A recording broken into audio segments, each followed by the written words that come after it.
Don't forget to like, subscribe and share the videos.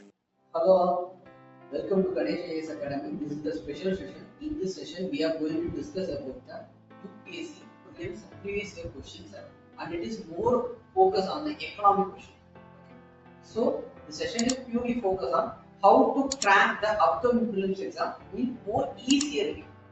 Okay, how to find the most of the questions in the most easiest way. Okay, how to eliminate the statements and also how to crack the questions in more easiest way.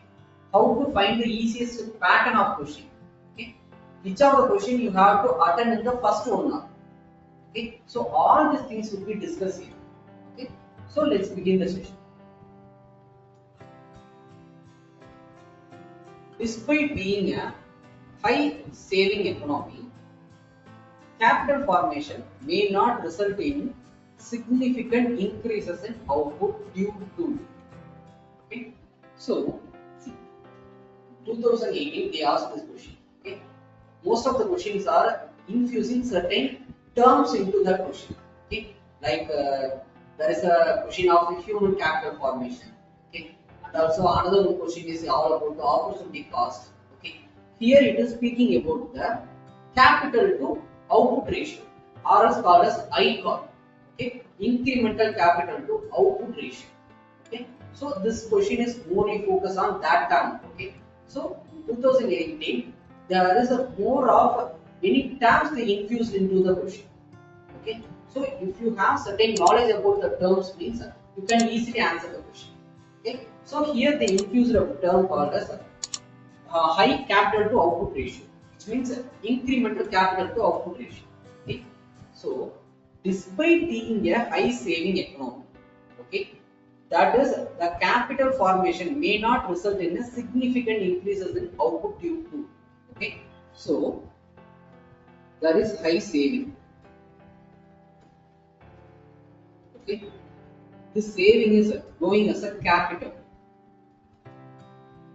Okay, so your savings in the you are making a savings in the banks. Okay, so the bank is actually lending it to the how to say public people. Okay, it is a private people or something. Okay, whoever they can lend it. Okay, so the by that there is a certain capital creation is happening. Okay, so there is more infrastructure is growing. Okay, at the same time there is more the growth of the company is also happening. So by that there is a capital formation is happening. Okay, but the thing is that is not result in the significant increases in the output due to. Okay, so for that you have to know about what is ICOR. Okay, so what is ICOR? Which means is the ratio of how much capital I actually infused and how much output it is going to fetch. Okay, so this is all about ICOR. Okay, so consider that I am running a shop. Okay, so I am running a shop. Now I am having a thought of increasing my profit by 1000 rupees. Okay, so to increase my profit by 1000 rupees. Okay, this is my motive. Okay, so this is what I need as a output. Okay, for that, okay, I am going to employ 4 people. Okay, for that the salary will be 500 per person. Okay, so which means I am actually this is actually capital. Okay, because I am going to pay them. Okay, so for 500 4 people means it is 2000. Okay, so 2000 by output is 1000 rupees, which means for a profit of 1000 rupees I am spending 2000 rupees.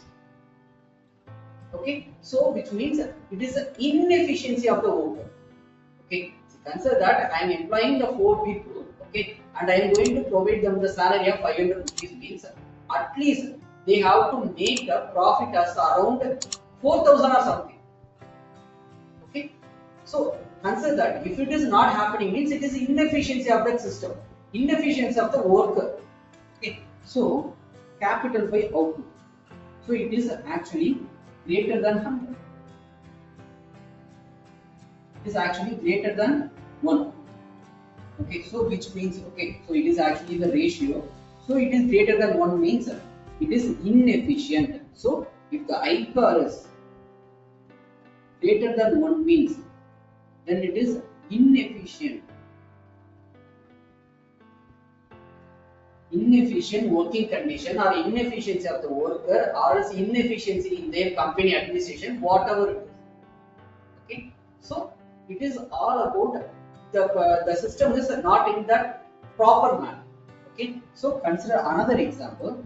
Okay, I need a profit of around 4,000 rupees. Okay, for that I am going to increase the employee by 1%. Okay, so I am adding already there are certain persons are working with me. Okay, I am just increasing 1%. Okay, for that person I am going to spend around 500 rupees as a salary. Okay, so here the output is 4,000. Okay, but I am going to spend around only. Okay, so it's also it is all about the capital to output. No, so the capital is 500. Okay, and the profit is what is I am going to get is 4,000. Okay, so it is less than 1. Okay, so if the ICAR is less than 1 means it is the efficient system. Okay, so this is all about to measure the efficiency of the system. Okay, so this much capital I am infusing. Okay, then how much output I am getting. Okay, so I am going to spend 2,000 rupees, but only I am going to get 1,000 rupees as output means then it is an inefficiency of the system. Okay, but I am going to spend only 500 rupees. For that I am going to make a profit of 4,000 rupees means that is highly efficient system. Okay, so if the ICAR is higher means it is the inefficiency. Okay, the system is not performing good. Okay, so with that knowledge, we just go for answer. Okay, so despite being a high saving economy, that thing just see despite being a high saving economy, without that also you can easily go for answer. The capital formation may not result in significant increases in the output due to so high ICAR. So if it is high ICAR means I am spending lot more money, but there is no output. Okay, so it is all about the question is purely asking about what is ICAR. Okay, but all the three statements of A, B, C is making you to confuse.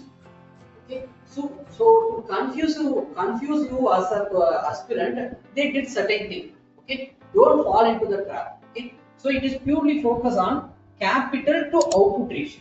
The question itself more clear about it. It is saying about capital formation and it is also speaking about the output. Okay, so it is none other than it is ICAR. Okay, so it is purely about the ICAR question only. Okay, but to just confuse you, they just add certain words as despite being a savings economy. Okay, and the options like weak administration, illiteracy, high population density, these are certain things added to just confuse you or else to make you to think certain time period. Okay, by that you are going to lose a certain time. Okay, and by that you are not able to attend all the 100 questions. Okay, not even to read all the questions. Okay, for that they will make certain things this also. Okay, don't fall into the trap. Okay, so first of all find that it is speaking about the capital and output. The option is that there is B is speaking about the capital and the output. So this is the thing. Okay, so such a way you have to find the answer. Okay, don't find the correct answer. Try to find the wrong answer and eliminate it. That is the more easiest thing to answer the competitive exams. So what is ICAR? Essentially the incremental capital to output ratio gauges how much extra capital is needed to produce one more unit of output or income in an economy. It's a litmus test for evaluating how well the capital investment boosts the productivity and the economic advancement.